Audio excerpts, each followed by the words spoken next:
The reason I'm making this video is because I'm about to take the NABCEP, and this is my way to review. So this is the review that I do for my NABCEP exam. We're going to start with Chapter 1. My name is Peter Vomis, um, and we'll begin with a little review of history, some terminology, and some installer responsibilities. Okay, to begin, Chapter 1, History. In 1839, the PV effect was discovered by Edmond Becquerel. He was a French physicist. Right after that, in 1873, Willoughby Smith, while working on underground telegraph cables, discovered that selenium was highly resistive when it was not exposed to light and was highly conductive when it was exposed to light. That was the first example of a photovoltaic effect. It was generally considered the beginning. Charles Fritz developed the first PV cell with gold and selenium. And in 1858, the first the first real usage of the PV cell began during the space program with Vanguard 1, our first photovoltaic powered satellite. Since then, all satellites have been powered by PV cells. Its first commercial use was in rural telephone and radio transmissions. Okay. Over here, NABCEP, what does it stand for? North American Board of Certified Energy Practitioners. They are a certifying agency. Their goal is to standardize the training and qualifications of all the people installing photovoltaic arrays. The NEC is the National Electrical Code. It's a code that is generally adopted by most states and is the law that you're required to follow when you install any electrical component or system. It's put out by the National Fire Protection Association. The NABCEP only deals with fire protection. It does not deal with efficiency issues, and that'll, during chapters 4 and 5, it'll become clear why. Some other things you should be familiar with are Underwriters Laboratories. They're a listing agency, and what they do is they test and determine whether or not equipment is suitable to be used in any given application. Things will generally list their UL listing number right on that particular piece of equipment. AHJ, that's an authority having jurisdiction. An AHJ is like the Department of Building and Safety or another local agency, regulatory commission, or municipal inspector. That's the person who actually enforces and decides which parts and in what way to interpret the NEC for that particular location. A manufacturer is very simply someone who produces PV equipment, cells, inverters, the equipment. An integrator is they buy from manufacturers and they sell to consumers, and they generally they hire contractors, they hire installers, and they put the whole system together. This would be someone like Solar City or California Solar Innovations. They're integrators. They don't manufacture anything, and oftentimes they don't install anything, but they put the whole project together. Okay, so rounding up, an installer. The last part of the first video is on installers, and their responsibilities. There's 13 enumerated responsibilities of an installer. The first one is to comply with code. There are many codes.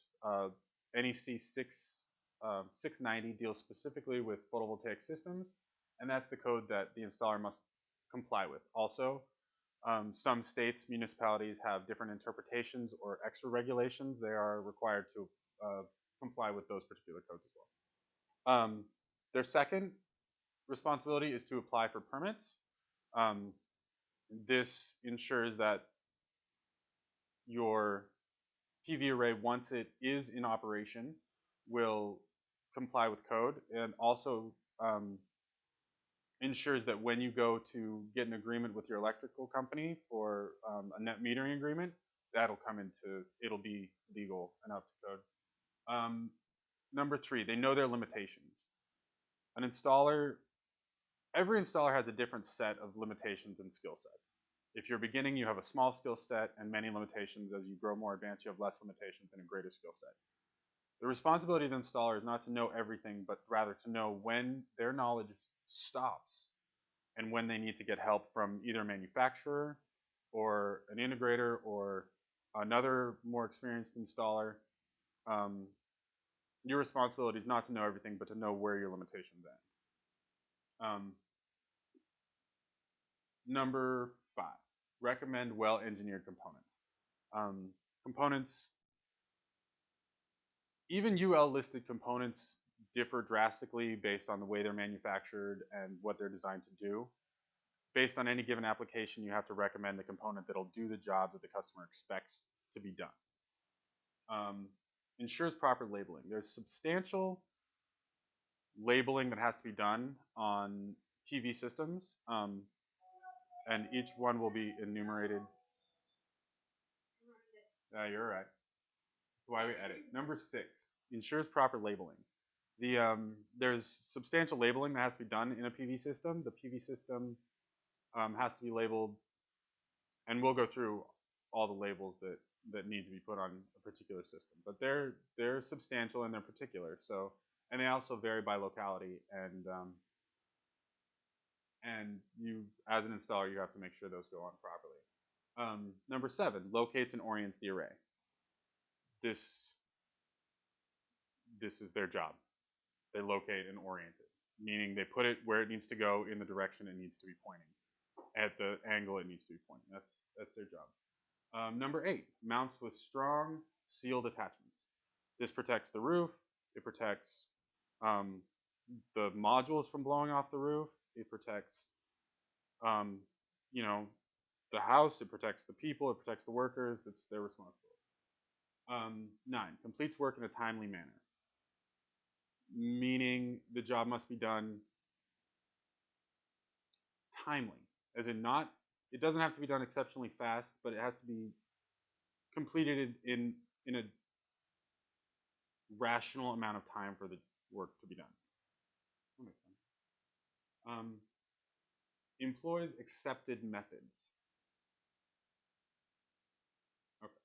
Number 11, completes inspections, commissioning, and acceptance tests. There's a full chapter on commissioning and inspections, and those all must be completed before the system should be put into operation. Number 12, provides owner-operator training. The owner of the PV system will be the operator on a residential system. It's their job to make sure that the operator of that system is knowledgeable about the components that went into the system, how it will operate, and what to do if it isn't operating properly. This is particularly important for PV systems because they operate in a way that's just mostly unknown to the general population. Especially with, there's a lot of bold statements like your meter will run backward, and that's true. It can, that's a potential. But every system design is different, and the meter will not run backward all the time, and the total amount of energy or the reduction in the electric bill will be different for every system. And if the owner-operator doesn't understand how the system works, what went into the system, and what to expect from the system, you're going to end up with substantial return service calls for a system that may be designed and engineered properly, but they're just not informed as to how it's supposed to work. And 13, provides follow-up service. As you install the system, it's your responsibility to make sure that it functions properly for a substantial amount of time.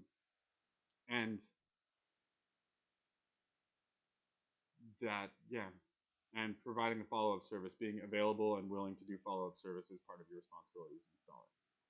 That is all of the introduction to the NABCEP review Chapter 1 video. The next videos will be substantially more technical and hopefully a little bit more interesting.